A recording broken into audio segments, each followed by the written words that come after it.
ವೀಕ್ಷಕರೆಲ್ಲರಿಗೂ ಮಂಗಳ ಮಹಾಗೋಚರ ವಿಶೇಷ ಕಾರ್ಯಕ್ರಮಕ್ಕೆ ಸ್ವಾಗತ. ವೀಕ್ಷಕರೇ, ವೈದಿಕ ಜ್ಯೋತಿಷ್ಯದ ಪ್ರಕಾರ ಮಂಗಳವು ಬಹಳ ಮುಖ್ಯವಾದ ಗ್ರಹವಾಗಿದೆ, ಏಕೆಂದರೆ ಇದು ಹುಡುಗ ಮತ್ತು ಹುಡುಗಿ ಇಬ್ಬರ ಮದುವೆಯ ಪ್ರಸ್ತಾಪದಲ್ಲಿ ಪ್ರಮುಖ ಪಾತ್ರವನ್ನು ವಹಿಸುತ್ತದೆ.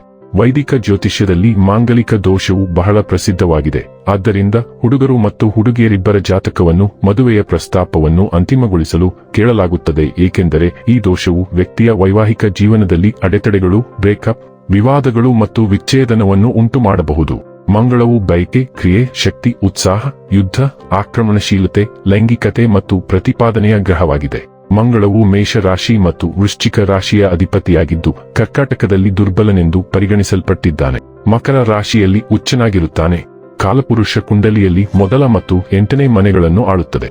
ಮಂಗಳನು ಜನ್ಮ ಪಟ್ಟಿಯಲ್ಲಿ ಕಿರಿಯ ಸಹೋದರನನ್ನು ಪ್ರತಿನಿಧಿಸುತ್ತಾನೆ.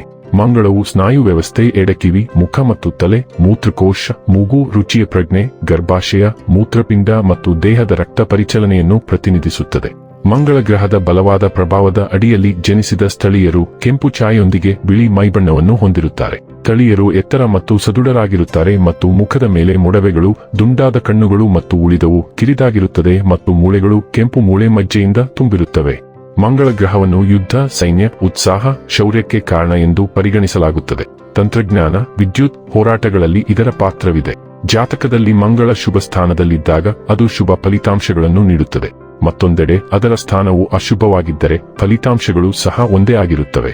ವರ್ಷ 2026 ಏಪ್ರಿಲ್ ತಿಂಗಳಿನ 2ನೇ ತಾರೀಕಿನ ದಿನ ಮಧ್ಯಾಹ್ನ 3:27 ಮಂಗಳ ಗ್ರಹವು ಶನಿಯಿಂದ ಪ್ರಭಾವಿತವಾದ ಕುಂಭ ರಾಶಿಯಿಂದ ಹೊರಬಂದು ತನ್ನ ಮಿತ್ರ ಗ್ರಹ ಗುರುವಿನ ಆಳ್ವಿಕೆಯಲ್ಲಿರುವ ಮೀನ ರಾಶಿಗೆ ಸಾಗುತ್ತದೆ.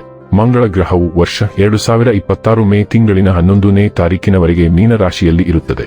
ಹಾಗಾದರೆ ಬನ್ನಿ, ಇಲ್ಲಿ ಮಂಗಳನ ಮೀನ ರಾಶಿಯಲ್ಲಿ ಈ ಗೋಚರ ಇಲ್ಲಿ ಪ್ರತ್ಯೇಕವಾಗಿ ಕುಂಭ ರಾಶಿಯ ಜಾತಕದ ಪಾಲಿಗೆ ಹೇಗೆ ಸಾಬೀತಾಗಲಿದೆ, ಯಾವೆಲ್ಲ ಫಲಗಳು ಇಲ್ಲಿ ನಿಮಗೆ ಲಭಿಸಲಿವೆ ಮತ್ತು ಯಾವ ವಿಷಯವಾಗಿ ಇಲ್ಲಿ ನೀವು ವಿಶೇಷ ಎಚ್ಚರಿಕೆ ಹೊಂದಿರಬೇಕು ಅನ್ನೋದನ್ನ ನೋಡೋಣ.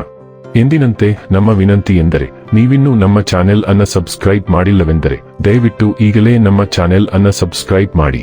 ಹಾಗೆ ನಿರಂತರ ವಿಡಿಯೋ ಅಪ್ಡೇಟ್ಸ್ಗಳಿಗಾಗಿ ತಪ್ಪದೇ ಪಕ್ಕದ ಬೆಲ್ ಐಕಾನ್ ಬಟನ್ ಕೂಡ ಕ್ಲಿಕ್ ಮಾಡಿ.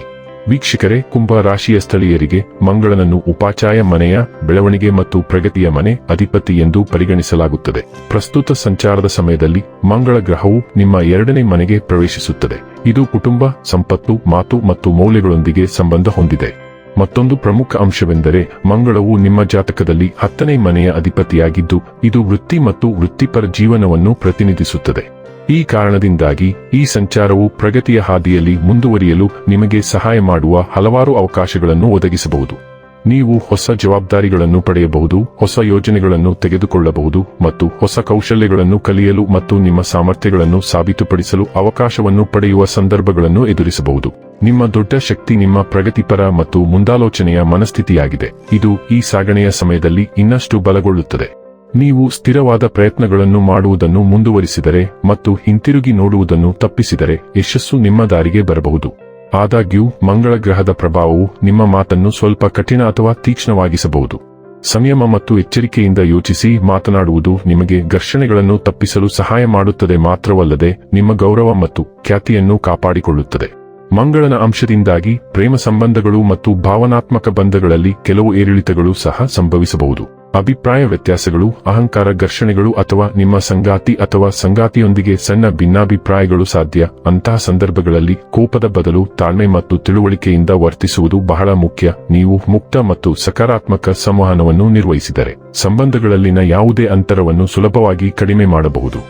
ಇನ್ನು ಕೊನೆಯದಾಗಿ ಈ ದಿನಗಳಂದು ಮಾಡಿಕೊಳ್ಳಬೇಕಾದ ಉಪಾಯಗಳ ಕುರಿತು ನೋಡುವುದಾದರೆ, ದುರ್ಗಾದೇವಿಯನ್ನು ಪೂಜಿಸುವುದರಿಂದ ಮಾನಸಿಕ ಶಕ್ತಿ ಮತ್ತು ತಾಳ್ಮೆ ಹೆಚ್ಚಾಗುತ್ತದೆ.